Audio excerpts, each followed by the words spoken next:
শিক্ষক নিযুক্তিৰে জড়িত official unofficial information আমাৰ চেনেলৰ জৰিয়তে পাই থাকিব। সকলোৱে ছাবস্ক্ৰাইব কৰি ৰাখিব। আজিৰ ভিডিঅ'টো লাইক এটা কৰি দিব।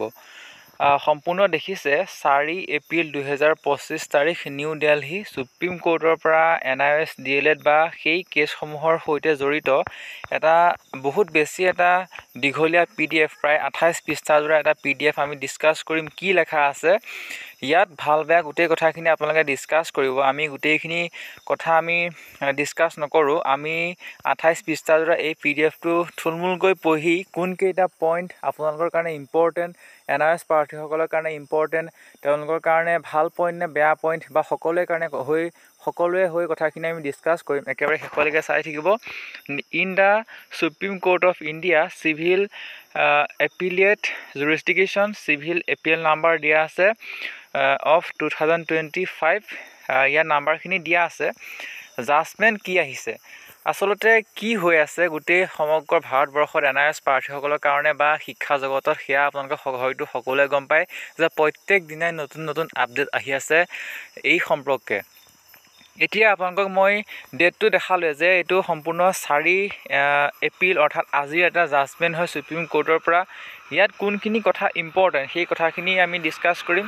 ইয়াত দুটা পইণ্ট বহুত ইম্পৰ্টেণ্ট সকলোৰে কাৰণে, আমি সেই কথাখিনি আমি ডিছকাছ কৰিম। ইয়াৰ গোটেইখিনি কথা ডিছকাছ কৰিলে বহুত বেছি দীঘলীয়া হৈ যাব আৰু এই যিখিনি আচলতে আমি ডিছকাছ নকৰোঁ সেই কথাখিনি হৈছে যে এই NIOS DLEDৰ গোটেইখিনি যি কেছ হৈছিলে সেই কেছসমূহ আচলতে তাত উল্লেখ কৰা আছে, কেনেদৰে সেই কেছটো এতিয়ালৈকে চলি আছে। আমি 27 নম্বৰ আৰু 28 নম্বৰ পইণ্টটো আমি ডিছকাছ কৰিম।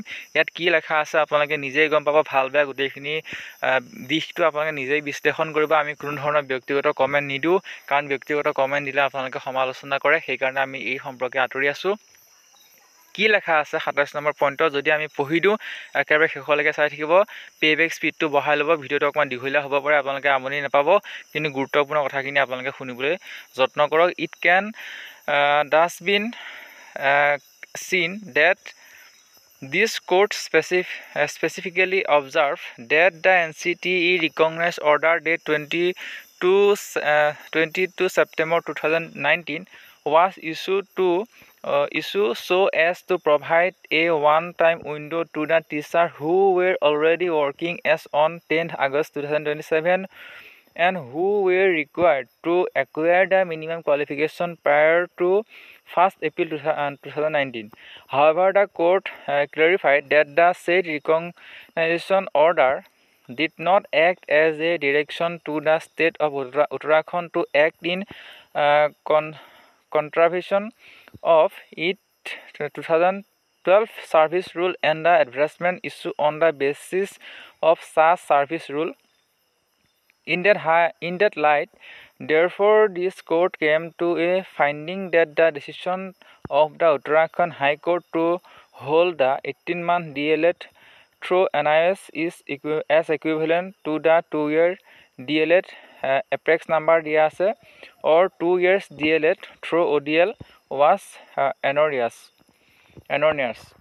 It is clear that only such of the teachers who were in service as on 10th August 2017 but who had not acquired the minimum qualification till then could have availed of the one-time scheme as sanctioned by the NCTE recognized order date 22 September 2019. Having availed of the one-time scheme such of the teacher even though they only undertook the 18-month DLED program through NIOS, they should be considered at part with a 2-year DLED if they complete their 18-month program through NIOS prior to 1st April 2019.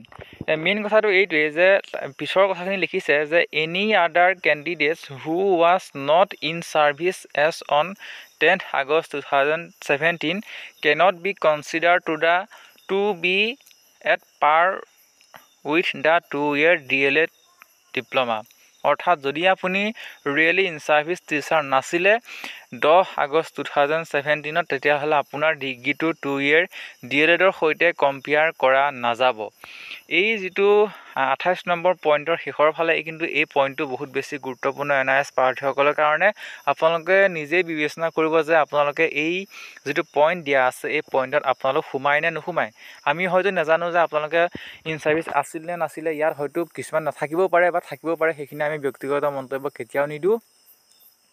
ইয়াত কি লিখিছে আমি just সেইটোহে আপোনালোকক পঢ়ি শুনাইছোঁ, যিকেইটা point নেকি বেছি important. Any other candidates who was not in service as on 10th August 2017 cannot be considered to be at par with the 2-year DLED। অৰ্থাৎ আপোনালোক ইন ছাৰ্ভিচ আছিল নে নাছিল সেয়া আপোনালোকে জানে। আমি ব্যক্তিগত মন্তব্য যদি দিবলৈ যাওঁ তেতিয়াহ'লে গম পাওঁ যে NIS প্ৰাৰ্থীসকল কিন্তু ইন ছাৰ্ভিচে আছিলে। সেয়া হয়তো ব্যক্তিগত বিদ্যালয় হওক বা চৰকাৰী বিদ্যালয় হওক, আমি সেইখিনি ক'বলৈ নাযাওঁ। কিন্তু কিন্তু পইণ্টটো আপোনালোকৰ কাৰণে কিন্তু বহুত বেছি প্ৰয়োজনীয়। যদি আপুনি ইন ছাৰ্ভিচ টিচাৰ নাছিলে সেই সময়ত, তেতিয়াহ'লে আপোনাৰ ডিগ্ৰীটো 2 বছৰীয়া সমকক্ষ বুলি ধৰা নহ'ব।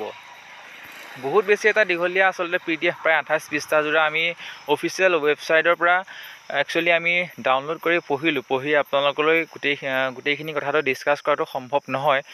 ইয়াত ভাল বেয়া গোটেইখিনি দি আপোনালোকে নিজেই বিচাৰ কৰিব। যদি আপোনালোকৰ PDFটো লাগে তেতিয়াহ'লে অফিচিয়েল ৱেবছাইটত ভিজিট কৰি আপোনালোকে ডাউনলোড কৰি A to Z ইনফৰমেশ্যন পঢ়িব পাৰে। থুলমূলকৈ আমি আচলতে ডিছকাছ কৰিলোঁ, কথাখিনি বহুত বেছি দীঘলীয়া কৰিলে আপোনালোকে আমনি পায়, ভিডিঅ'বিলাক নাচায়, স্ক্ৰিপ্ট কৰে। সেইকাৰণে আমি থুলমূলকৈ যিকেইটা মেইন পইণ্ট সেই মেইন পইণ্টকেইটা ডিছকাছ কৰিলোঁ। সম্পূৰ্ণ সুপ্ৰিম কোৰ্ট অফ ইণ্ডিয়াৰ ফালৰ পৰা এটা প্ৰকাশিত 28 পৃষ্ঠা জোৰা এটা PDF হয়। আৰু ইয়াত যদি আপোনালোকে ডেটটো আপোনালোকক দেখাই দিওঁ, সেই ডেটটো যদি আজি 4 এপ্ৰিলৰে হয়। State of West Bengal and others respondent, কোনে কাৰ বিৰুদ্ধে কেছটো ইয়াত কৰিছিলে, ৱেষ্ট বেংগলৰ পৰা সুপ্ৰিম কোৰ্টত পাইছিলেগৈ, অসমৰ পৰা সুপ্ৰিম কোৰ্ট পাইছিলে। এনেকুৱা ধৰণৰ কেছ আচলতে সুপ্ৰিম কোৰ্টত হৈয়ে আছে NIS DLEDৰ সম্পৰ্কে। এই যিটো ৱেষ্ট বেংগলৰ পৰা গৈ পেলাই কেছ পাইছিলেগৈ সুপ্ৰিম কোৰ্টত, তাৰ এটা স্পেচিফিক জাজমেণ্ট আহি পৰিছে। প্ৰায় 28 পৃষ্ঠা জোৰা আমি পইণ্টকেইটা আমি ডিছকাছ কৰিলোঁ। ভাল কথাখিনি আপোনালোকে নিজেই ডিছকাছ কৰিব, আমি কোনো ব্যক্তিগত মন্তব্য নিদিওঁ। মূল যিকেইটা পইণ্ট সেই পইণ্টকেইটা আমি ডিছকাছ কৰিলোঁ। সম্পূৰ্ণ আজি 4 এপ্ৰিল 2025 চনৰ এটা জাজমেণ্ট হয়। কেনেকুৱা পালে ভিডিঅ'টো আপোনালোকে জনাব, ব্যক্তিগত মন্তব্যসমূহ জনাব। পৰৱৰ্তী সময়ত পুনৰ লগ পাম। ধন্যবাদ।